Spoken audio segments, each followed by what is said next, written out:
আসসালামু আলাইকুম। আশা করি সবাই অনেক ভালো আছেন। এই পর্বে আমরা আমাদের বইয়ের চতুর্থ অধ্যায়টা পড়ব। এই অধ্যায়টার নাম হচ্ছে রেনশি নি হ্যান কাওশিং। অর্থ হচ্ছে আপনার সাথে পরিচিত হয়ে খুশি হলাম, বা আমরা সহজে বললে সবসময় বলি নাইস টু মিট ইউ। রেনশি মানে হচ্ছে চেনা, নি মানে তুমি। রেনশি নি তোমাকে চিনে, হ্যান কাওশিং খুব খুশি হলাম। হ্যান খুব, কাওশিং খুশি হলাম। রেনশি নি হ্যান কাওশিং তোমাকে চিনে খুশি হলাম, বা নাইস টু মিট ইউ। এটা হচ্ছে আমাদের অধ্যায়ের নাম। আমরা এখন প্রথম ডায়লগটা পড়ব, কিন্তু তার আগে অবশ্যই প্রথম ডায়লগের জন্য যে শব্দার্থগুলো দেওয়া আছে, যে ওয়ার্ডগুলো দেওয়া আছে, সেই ওয়ার্ডগুলো শিখে আসব। তাহলে আমাদের এই ডায়লগটা বুঝতে সুবিধা হবে। আমরা চলে যাব পরবর্তী পেজে। এটা হচ্ছে 37 নম্বর পেজ। 37 নম্বর পেজে যে শব্দার্থগুলো আছে এগুলো আমরা একটু দেখব। এখানে প্রথম শব্দার্থটা হচ্ছে রেনশি। রেনশি মানে হচ্ছে চেনা। রেনশি চেনা, যদিও এখানে নৌ লেখা আছে, চেনা বা জানা, কিন্তু আমরা এটাকে চেনা অর্থে পড়ব। রেনশি চেনা। কাওশিং হ্যাপি বা খুশি। কাওশিং হ্যাপি। খয়ি এই শব্দের অর্থ হবে পারা, কোনো কিছু পারা, কিন্তু এটা মেয়ে মানে সম্ভাবনা অর্থে, যেটা হতেও পারে নাও হতে পারে। যেমন আপনি বললেন কাউকে ভিতরে আসতে পারে কি, দরজা থেকে নক করে বললেন ভিতরে আসতে পারে কি। এখন সে আপনাকে অনুমতি দিতেও পারে নাও দিতে পারে। তাহলে এই যে পারাটা, এটা হচ্ছে ক্ষয়ী। এখানে দুইটা থার্ড টোন থাকার কারণে প্রথম টোনটাকে সেকেন্ড টোনে বলতে হবে ক্ষয়ী। এটাকে পড়বেন আপনারা পারা, সামনে লিখে রাখবেন ব্র্যাকেটের সম্ভাবনা অর্থে। অবশ্যই শব্দের অর্থগুলো বাংলায় পড়ার চেষ্টা করবেন, কারণ আপনি যখন একটা কথা বলবেন, কোনো চাইনিজ সেন্টেন্স বলবেন, ওইটা আগে আপনার মাথায় বা আমাদের ব্রেনে বাংলায় আমরা সাজাবো, তারপরে চাইনিজে ডেলিভারি দিব। এই জন্য শব্দের অর্থগুলো বাংলায় পড়লে আপনার বলতে সুবিধা হবে। তারপরের শব্দ চিনলাই, ভিতরে আসা। চিনলাই ভিতরে আসা। চিন মানে হচ্ছে ভিতরে প্রবেশ করা, আর লাই এটা হচ্ছে আসা। চিনলাই ভিতরে আসা। চিন ভিতরে প্রবেশ করা, লাই আসা। চিনলাই ভিতরে আসা। এরপর হচ্ছে সিং, এটা হচ্ছে প্লিজ। সিং প্লিজ। নিন আগেও পড়েছি আমরা আপনি। ফংইয় বন্ধু। ফংইয় বন্ধু। চি চ, চি চ মানে রিপোর্টার বা সাংবাদিক। চি চ। সিংওয়েন এটাকে আমরা পড়তে পারি এক্সকিউজ মি হিসাবে। এখানে লেখা আছে মে আই আস্ক।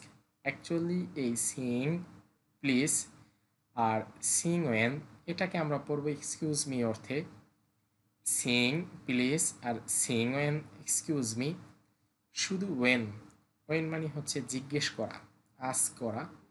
তারপরে হচ্ছে কুইশিং, দামি পদবি।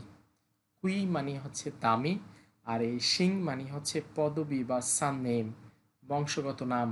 যেমন চৌধুরী, শিকদার, সর্দার, সেটাকে বলে হচ্ছে সিং। এই কুই মানে হচ্ছে দামি, সিং মানে হচ্ছে পদবি। এরপর হচ্ছে চিয়াও, ফোরটন। চিয়াও ডাকা। চিয়াও ডাকা।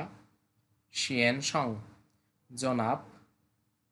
শিয়েন সং জনাব। 13 নম্বরে হচ্ছে ইয়াং, এটা একটা সারনেম, এটা পড়তে হবে না। আমরা শব্দের উচ্চারণগুলো আবার দেখব। 1 নম্বরে আছে রেনশি। রেনশি। কাওশিং। কাওশিং। খয়ি। খয়ি। চিনলাই। চিনলাই। চিন। চিন। লাই। লাই। সিং। সিং। নিন। নিন। 朋友朋友记者记者请问请问问问কুইশিং এখানে দুইটা ফোর্থ টোন আমরা প্রথমটাকে সেকেন্ড টোনে পড়ব কুইশিং কুইশিং শিং জিয়াও জিয়াও শিয়েন সং শিয়েন সং আমরা এখন দেখব এই শব্দগুলো দিয়ে আমরা কি কি সেন্টেন্স তৈরি করতে পারি সেটা একটু চেষ্টা করব কিছু সেন্টেন্স তৈরি করার জন্য শুরু থেকে আমরা বলতে পারি শুরুতে আমরা বলতে পারি যে সেন্টেন্সটা সেটা হচ্ছে খয়ে চিনলাই এই দুইটা শব্দ মিলিয়ে এরপর এটার সাথে একটা মা লাগিয়ে দিতে পারি মা এম এ মা উইথাউট টোন যেটা দ্বারা প্রশ্ন বোঝায়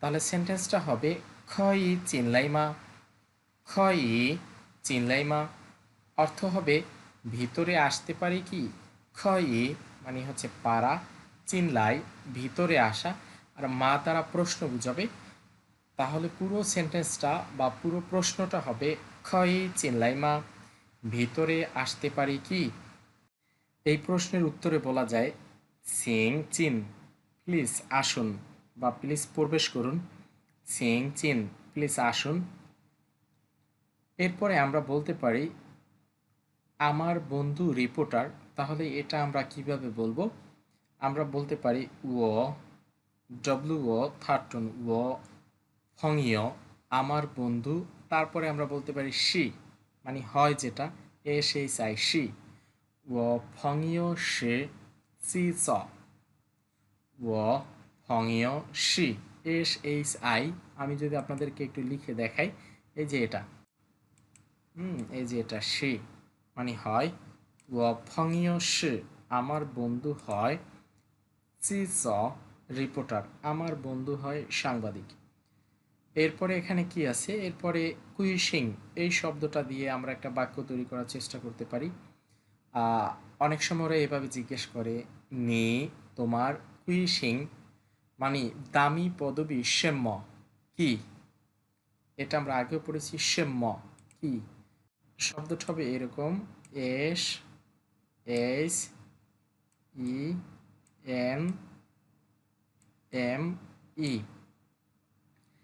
এখানে এই এনের উচ্চারণটা উচ্চ থাকবে শব্দের উচ্চারণটা হবে সেম্য অর্থ হচ্ছে কি সেম্য কি তাহলে আমাদের কোশ্চেনটা ছিল নি কুইশিং আপনার দামি পদবী সেম্য কি নি কুইশিং সেম্য আপনার দামি পদবী কি এরকম একটা কোশ্চেন করা যায় যদি কেউ এরকম প্রশ্ন করে তাকে উত্তর দিতে হয় ও সিং ও মানে আমি সিং পদবী বলার সময় উত্তরে কেউ কুইশিং বা দামি পদবী এটা বলে না যে আমার পদবী দামি তখন বলে শুধু সিং ও সিং এখন সেটা হতে পারে চৌধুরী ও সিং চৌধুরী অথবা হতে পারে ও সিং সর্দার অথবা হতে পারে ও সিং শিকদার ওকে তারপরে হচ্ছে চিয়াও এটা দিয়ে আমরা একটা সেন্টেন্স তৈরি করতে পারি নি চিয়াও চিয়াও মানে ডাকা নি চিয়াও সেম্য আপনাকে ডাকা হয় কি আমি আবার বলি সেন্টেন্সটা নি এনআই নি চিয়াও এটার সাথে আমরা যুক্ত করবে যে সেম্য যেটার অর্থ হচ্ছে কি নি চিয়াও সেম্য আপনাকে ডাকা হয় কি নি চিয়াও সেম্য আপনাকে ডাকা হয় কি এই প্রশ্নের উত্তর দেওয়া যায় ও চিয়াও এরপর আপনার নাম বলবেন ও চিয়াও রনি ও চিয়াও সাইফুল আপনার যা নাম সেটা বলবেন এভাবে সেন্টেন্স তৈরি করে করে আপনি লিখে লিখে পড়ে পড়ে বাসায় প্র্যাকটিস করবেন আর যেগুলো শিখবেন অবশ্যই অন্যের সাথে বলার চেষ্টা করবেন এখন আমরা শুরুর ডায়লগে চলে যাই দেখি ডায়লগটায় কি বলছে আমরা একটু বোঝার চেষ্টা করি এখানে লাওসি শিক্ষক শিক্ষক স্টুডেন্টের দরজার সামনে এসে নক করে বলতেছে আপনারা ভিডিওটা দেখলে বুঝতে পারবেন খই চিনলাই মা খই মানে হচ্ছে পাড়া চিনলাই ভিতরে আসা খই চিনলাই মা ভিতরে আসতে পারি কি খই পাড়া চিনলাই ভিতরে আসা মা মা দ্বারা কি বুঝায় খই চিনলাই মা ভিতরে আসতে পারি কি উনি উত্তর দিছে ওনার স্টুডেন্ট লিন্না উনি উত্তর দিছে সিং চিন প্লিজ আসুন ইয়াং লাওশি শিক্ষক ইয়াং নিন হাও হাই বা হ্যালো চশি ও ফংইয় এই হয় আমার বন্ধু চ মানে এই শি হয় ও আমার ফংইয় বন্ধু এই হয় আমার বন্ধু মানে ওই রুমে ওর বন্ধুও ছিল তাকে আর কি ওই শিক্ষকের সাথে পরিচয় করিয়ে দিচ্ছে চশি ও ফংইয় এই হয় আমার বন্ধু থাশি সে হয় চি চ থাশি চি চ সে হয় রিপোর্টার চি চ সাংবাদিক বা রিপোর্টার থাশি চি চ সে হয় রিপোর্টার এখন ওর বন্ধুকে যেহেতু পরিচয় করে দিচ্ছে ওই লাওসি শিক্ষক ওর বন্ধুকে বলতেছে সিংয়েন এক্সকিউজ মি নিন কুইশিং নিন মানে আপনি কুইশিং মানে দামি পদবি আপনার দামি পদবি এক্সকিউজ মি আপনার দামি পদবি মানে তার পদবিটা আসলে জানতে চাচ্ছে উনি উত্তর দিচ্ছে দেখেন ওয়াশিং লু আমার পদবি লু ও শিং আমার পদবি লু চিয়াও লু ইউফিং চিয়াও ডাকা হয় লু ইউফিং লু ইউফিং ওর পদবি হচ্ছে লু আর ডাকা হয় লু ইউফিং মানে পুরো নাম লু ইউফিং আমরা পদবি নামের শেষে ব্যবহার করি যেমন আলতাফ চৌধুরী এই চৌধুরীটা শেষে চলে যায় কিন্তু ওদের বেলায় ভিন্ন ওরা পদবি নামের শুরুতে ব্যবহার করে দেখেন এখানে ও বলছে চিয়াও লু ইউফিং মানে ওকে ডাকা হয় লু ইউফিং তাহলে শুরুর অংশ কিন্তু ও আগেই বলছে ওর পদবি মানে আমরা ব্যবহার করি নামের শেষে ওরা ব্যবহার করে নামের আগে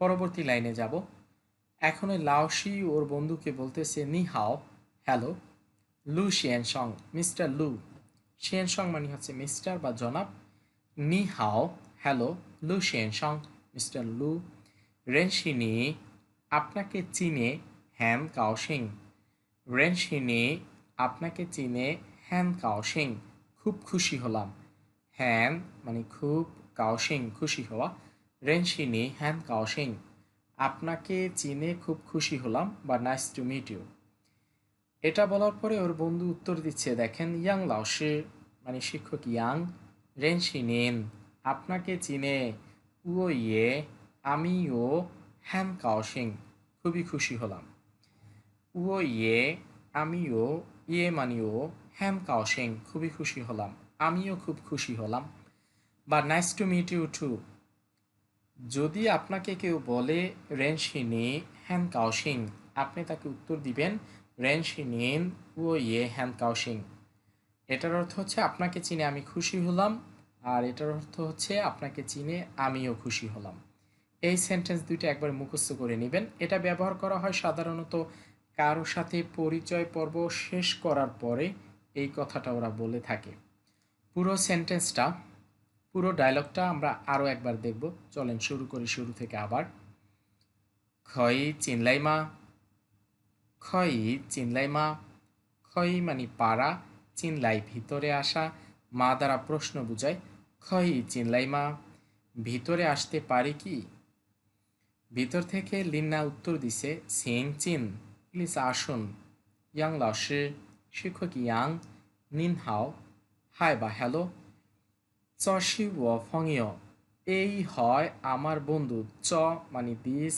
শি মানে হয় ও ফংইয় আমার বন্ধু থা সে চি চ সে হয় সাংবাদিক সিংওয়েন নিন কুইশিং মানে ওই ওর বন্ধুকে টিচার জিজ্ঞেস করতেছে সিংওয়েন এক্সকিউজ মি নিন কুইশিং আপনার দামি পদবি উনি উত্তর দিচ্ছে ওয়াশিং লু আমার পদবি লু চিয়াও লু ইউফিং ডাকা হয় লু ইউফিং নি হাও হাই বা হ্যালো লু শিয়েনসং মিস্টার লু রেনশিনি আপনাকে চিনে হ্যান কাওসিং খুবই খুশি হলাম এরপরে ওর বন্ধু বলছে ইয়াং লাওসির শিক্ষক ইয়াং রেনশিনিন আপনাকে চিনে ও ইয়ে আমিও হ্যান কাওসিং খুবই খুশি হলাম ডায়লগটা পড়ার পরে অবশ্যই ইউটিউব থেকে এই ডায়লগের ভিডিওটা দেখে নেবেন ভিডিওটা শুনে শুনে বইয়ের সাথে মিলাবেন এরপরে বই বন্ধ করে ভিডিওটা শুনে বোঝার চেষ্টা করবেন